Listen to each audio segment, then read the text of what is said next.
Now to our special report tonight, another source of heat on Mike Flynn. Some of the most controversial things we know about Mike Flynn are not in dispute. He admits to lying to the FBI, a felony.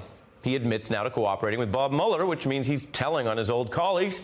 And he admits to putting America second, acting as an agent for a foreign power.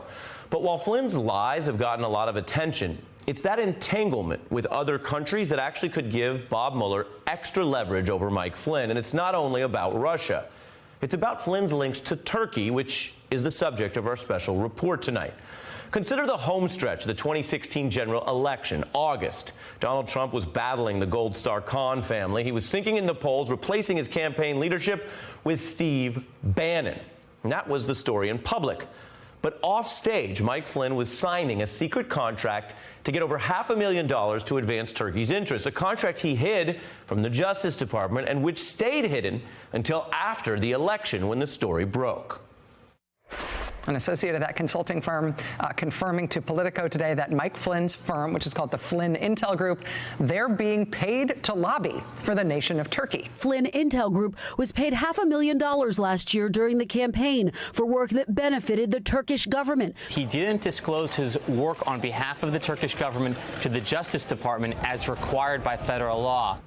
As required by federal law. That violation, hiding foreign lobbying, is also, we should know, one of the felonies Paul Manafort is charged with. But so far, Flynn's Turkey lobbying has not led to charges, though we do know that once he was busted, he filed this federal form admitting that work for Turkey. So Mike Flynn secretly worked for Turkey while serving as the most important national security advisor to candidate Trump. What did Turkey get for all that? Well, one way to look at this is to compare Turkey's foreign agenda to Russia's, which we know had a very precise plan for getting something out of our politics. Even if there was no Russia collusion, that country clearly got tangible benefits from Team Trump. The positive rhetoric during the campaign, a change to the RNC platform, denials of Russian meddling, and the effort to undercut sanctions that Mueller is still probing. That's a lot, especially since Russia is not typically friendly with U.S. administrations. And under Turkey's President Erdogan, Turkey hasn't been that friendly either. After an attempted 2016 coup, Erdogan was cracking down not only within his country, but he tangled with the U.S. over one of his enemies who was living in Pennsylvania. After a night of battles between rebellious soldiers and government loyalists in which at least 160 people were killed and more than 1,000 injured, the crackdown is now underway. They are now calling for the death sentence to be reinstated to punish some of them and the extradition of a cleric, Fethullah Gulen, based out of the U.S. that Erdogan has called the head of terror. Remember that cleric.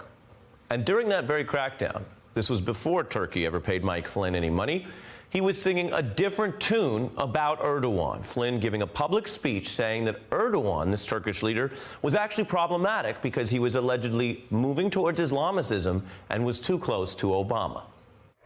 The Turkish military, anybody that's switched on and paying attention, they have been, just excised for many years by what really became a secular country, meaning a sort of a regular sort of nation state, and then began to move towards Islamism. This is Turkey under Erdogan, who is actually very close to President Obama.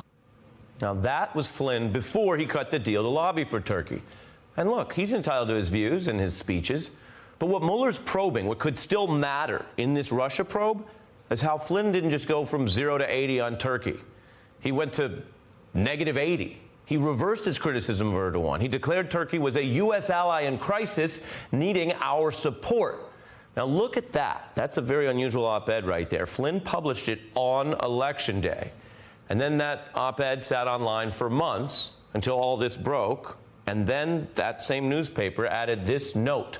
4 months after this article was published, General Flynn filed documents indicating he earned $500,000 for consulting work that might have aided the government of Turkey. Neither General Flynn nor his representatives disclosed this when the essay was submitted. That's not a normal correction.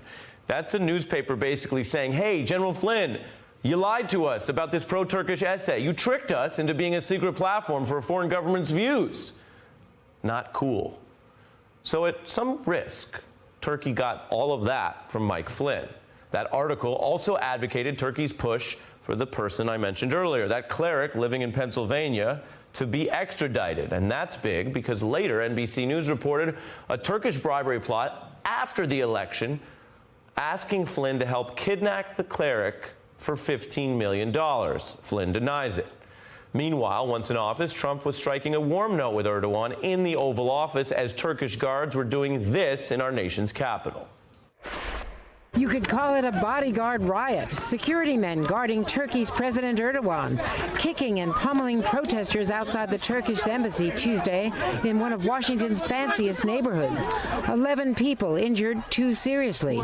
2 protesters arrested. Only blocks from former President Obama's house, and where Ivanka Trump and Jared Kushner live, as well as Secretary of State Rex Tillerson. Erdogan's men wearing dark suits stomping on victims in this VOA video.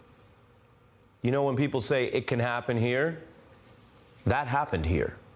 Now, Donald Trump may have his own feelings about Erdogan apart from Mike Flynn's lobbying and input. It is worth noting, though, that of the 190 countries on earth, Trump told the Washington Post through an aide that he puts Erdogan among his 3 favorites. It's a long ways from Obama, who was casting Erdogan as troubling for the freedom of the press and religion.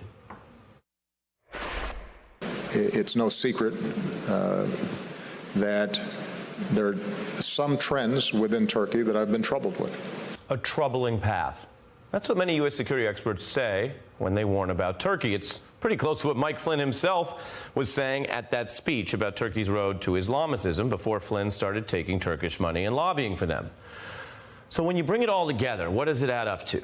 Was it a bad idea for Flynn to secretly take that money and reverse himself? Yeah, but even Flynn admits that now. This is about more than poor judgment. It's about what Mueller is planning next. Because Flynn only pleaded guilty to 1 felony. But these facts that I just laid out are a product of investigative work by many journalists, plus what we've gleaned from Mueller's probe.